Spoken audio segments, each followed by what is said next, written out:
আজকে আমরা নারেশন যে কনসেপ্ট আছে তাকে আমরা ক্লিয়ার করব। আমরা তো অনেকগুলো ছবি দেখেছি, অনেকগুলো ভিডিও দেখেছি যে নারেশন চেঞ্জটা কত সহজভাবে করানো হয়েছে, কিন্তু আজকে যে আমরা এই নারেশনটা যে আমরা তোমাদের সামনে যে প্রস্তুত করছি, আমি খুব সহজভাবে, খুব ট্রিকভাবে এইগুলো আপনাদেরকে আমি বুঝাবো। তো চলুন আসুন, দেরি না করে আমরা এটাকে শিখি।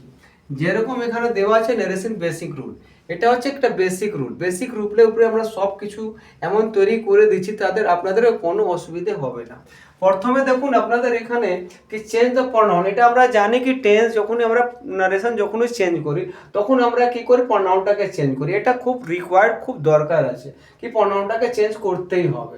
যেরকম আমরা আই থাকলে হি সি, উই থাকলে দে, আর এখানে পজেসিভ থাকলে পজেসিভ জিনিস চেঞ্জ করব। যেরকম যদি রিপোর্টিং ভার্ব যদি পাস্টে হয় তাহলে এখানে ডাইরেক্ট টু ইনডাইরেক্ট স্পিচ হলে এইগুলো টেন্সের রুল লাগবে। যেরকম প্রেজেন্ট হলে পাস্ট, পাস্ট হলে পাস্ট পারফেক্ট, উইল হলে উড, ক্যান হলে কুড। যত মডেল ভার্বটা হবে তত আমরা কে সবগুলো পাস্টের মধ্যে চেঞ্জ করতে হবে। তারপরে সব থেকে জরুরি কিটা আছে কি, যে সব থেকে জরুরি হচ্ছে মোস্ট ইম্পর্টেন্ট, যে এইগুলো যে স্যাড থেকে টোল্ড হয়, স্যাড থেকে স্যাড, শেষ থেকে টেলস, শেষ টু থেকে টেলস, এইগুলো কোথায় ইউজ করা হয় এইগুলো সব থেকে আগে এটা জেনে রাখুন। এটা শুধু অ্যাসার্টিভ সেন্টেন্সে ব্যবহার করা যায় টোলটা।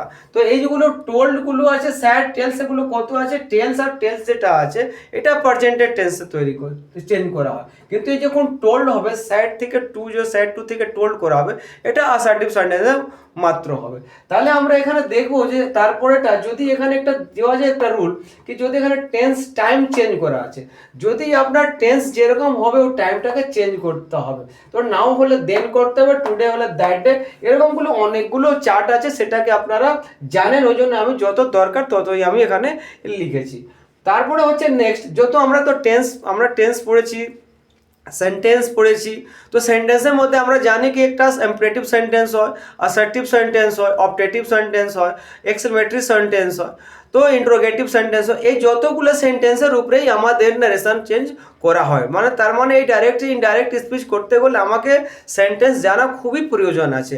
তাহলে আমরা কি সেন্টেন্সের মধ্যে আমরা জানি কি কি ব্যবহার করতে হয়। তাহলে আমরা এই সিম্পল সেন্টেন্স যদি নারেশনের মধ্যে আসে কি ডাইরেক্ট থেকে ইনডাইরেক্ট করে দাও, তাহলে আমরা কি করব, যদি সিম্পল সেন্টেন্সে দেওয়া থাকে তাহলে ইনভার্টেড কমা সরিয়ে আমরা দ্যাটটাকে ব্যবহার করব।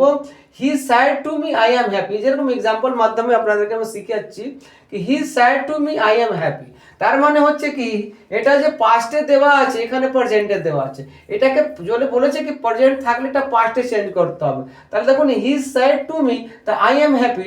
নেক্সট আছে হি টোল্ড, যেরকম আমরা দেখেছি এখানে আর সিম্পল সেন্টেন্স হলে টোল্ডে ইউজ করবো আমরা। তাহলে he told me that he was happy. দেখুন ওয়াজটা ব্যবহার করা হয়েছে কেন, যে হির সঙ্গে ওয়াজটা ব্যবহার হলো, এখানে আই থেকে এম প্রেজেন্টের মধ্যে যেটা পাস্টের মধ্যে হবে।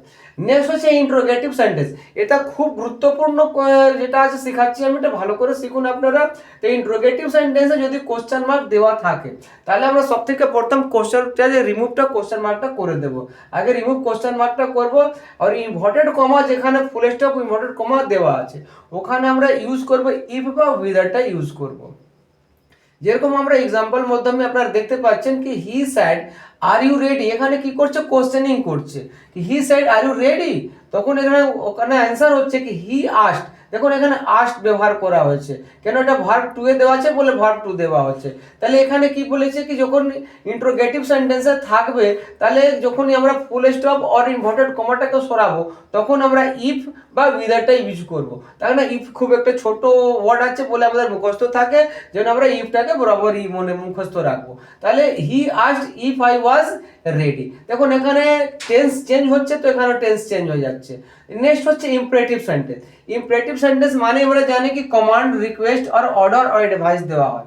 যেরকম এর মধ্যে কি করতে হবে, তাহলে যেখানে এই ডাইরেক্ট টু ইনডাইরেক্ট স্পিচের মধ্যে যদি কমান্ড বা রিকোয়েস্ট অর্ডার বা ইম্পারেটিভ সেন্টেন্সের মধ্যে যদি সেন্টেন্স থাকে তাহলে আমরা ইনভার্টেড কমা সরাবার জন্য তারপরে আমরা টু ব্যবহারটা করব বা নট টু ব্যবহার করব। যেরকম এখানে দেওয়া আছে the teacher sad work hard, তো এইখানে চেঞ্জ যখন করব দ্য টিচার অ্যাডভাইস, এটা করছে টিচার আমাকে অ্যাডভাইস করছে কি তুমি হার্ড পরিশ্রম করো, তার মানে বলছে কি অ্যাডভাইস দিচ্ছে, তার teacher advise us to work hard, এখানে টুটা ব্যবহার করা হলো ইনভার্টেড কমাকে সরানোর জন্য।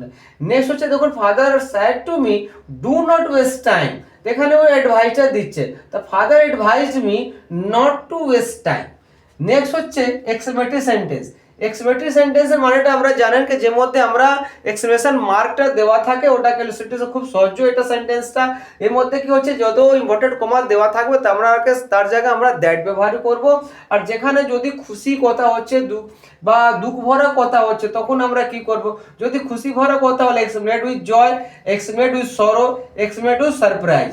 তার মানে একটা এখানে এক্সাম্পল দেওয়া আছে কি he said hurray we have won the match. যেরকম আমরা ক্রিকেট খেলতে যাই আর যখন আমরা ক্রিকেট ম্যাচটা জিতে যাই তখন নিজের থেকে মুখস্থ থেকে হঠাৎ একটা ধ্বনি উঠে hurray we have won the match, সেইগুলো এখানে এক্সক্লেমেশন মার্কের মধ্যে দেওয়া আছে।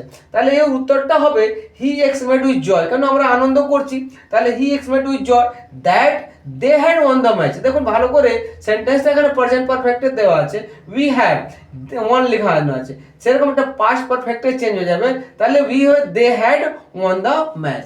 এখানে একটা বেসিক রুল দেওয়া আছে, এটা খুব ভেরি ইম্পর্টেন্ট গুরুত্বপূর্ণ এটা রুল, এটা খুব ভালো করে আপনারা দেখবেন। যেরকম এখানে রুল দেওয়া আছে কি যদি রিপোর্টিং ভার্ব যদি প্রেজেন্ট বা ফিউচারতে থাকে, খুব ভালো করে মন দিয়ে শুনবেন আপনারা, কি যদি রিপোর্টিং ভার্ব প্রেজেন্ট বা ফিউচার দেওয়া থাকে তাহলে টেন্স ডট নেট টেন্স, মানে তার মানে কি টেন্স আপনি চেঞ্জ করতে পারবেন না। যেরকম এখানে দেওয়া আছে প্রনাউন চেঞ্জ ইফ নিডেড, যদি প্রনাউন তখনই চেঞ্জ করবেন যখন খুব দরকার হয়, তখনই আপনি এই টেন্সটাকে চেঞ্জ করতে পারবেন, প্রনাউনটাকে চেঞ্জ করতে পারবেন। আর time word usually do not change, যদি টাইম দেওয়া আছে টুডে দ্যাট ডে, এটা আপনি চেঞ্জ করতে পারবেন না। কখন চেঞ্জ করতে পারবেন না, যখন আপনারা রিপোর্টিং ভার্ব যখন প্রেজেন্ট বা ফিউচারতে থাকে। নেক্সট হচ্ছে যেরকম এক্সাম্পল মাধ্যমে দেখিয়েছি আমি কি হি সেজ আই এম বিজি, দেখুন এখানে প্রেজেন্ট আছে, এখানে প্রেজেন্ট আছে, এখানে প্রেজেন্ট আছে, তাহলে he said that he was happy, he said that he is happy, এখন দেখুন প্রেজেন্ট আছে, এখানেও প্রেজেন্ট আছে, এ কোনো টেন্স চেঞ্জ হয়নি। যেরকম এখানে দেখুন he will say I am tired, এখানে দেখুন ফিউচার আছে, এখানে আছে প্রেজেন্ট আছে, তাহলে দেখুন এখানে কি বলেছে কি ফিউচার হলে চেঞ্জ করতে পারবেন না, তাহলে he will say that he is tired, he is tired. Next হচ্ছে দেখুন এখানে দ্য টিচার উইল সে, এটাও ফিউচারের রুট টেন্সে আছে, the teacher will say you are doing well, the teacher will say, দেখুন চেঞ্জ করা যায়নি, উইল এখানে পড়ে আছে, সে এখানে পড়ে, চেঞ্জ করা যাবে না, দ্যাট দিয়ে জোরে দিয়ে you are doing well. Next হচ্ছে একটা সবথেকে মহত্বপূর্ণ গুরুত্বপূর্ণ, যে খুব মন দিয়ে শুনবেন, কি যেটা আপনারা ইউনিভার্সাল ট্রুথ যখন ডাইরেক্ট থেকে ইনডাইরেক্ট যখন করবেন তার মধ্যে একটা ইউনিভার্সাল ট্রুথ বলে কথা হয়। যেরকম কথা হচ্ছে কি সূর্য চারদিকে সূর্য পৃথিবী চারদিকে, যে পৃথিবী আছে সূর্য চারদিকে ঘুরে, তার মানে হচ্ছে কি সূর্য পূর্ব দিকে উগে, এগুলো হচ্ছে খুব এটা ইউনিভার্সাল ট্রুথ, এটা চেঞ্জ করতে পারবেন না। যেরকম যদি টিচার সেজ টু মি বা teacher said to us the sun rises in the east, এই যে টেন্সগুলো যে দেওয়া আছে এটা প্রেজেন্টের মধ্যে দেওয়া আছে, আর এটা চেঞ্জ করতে পারা যাবে না, কেন এটা ইউনিভার্সাল ট্রুথ আছে। যেরকম এক্সাম্পল মাধ্যমে আমরা দেখিয়েছি, দেখুন the universal truth does not change, এই যে দেওয়া আছে এখানে কি universal truth does not change, তার মানে the teacher says the sun rises in the east, তাহলে অ্যান্সার হচ্ছে the teacher says that the sun rises in the east. তো এইরকম করে এই জিনিসগুলোকে খুব ভালো করে দুই একবার ভিডিওটাকে দুই একবার করে যদি ভালো করে দেখুন, তাহলে অবশ্যই আমি আপনাকে বলছি, কথা দিচ্ছি কি এই টেন্সটা আপনাকে, এই টেন্সের মধ্যে যে নারেশন বা যে দেওয়া আছে, যে সেন্টেন্স দেওয়া আছে, খুব আপনাকে গুরুত্বপূর্ণতা দেবে, এটা খুব ইউজফুল হবে। এটাকে আপনার ভালো করে মন দিয়ে এটাকে ভিডিওটা দেখুন। আর থ্যাংক ইউ।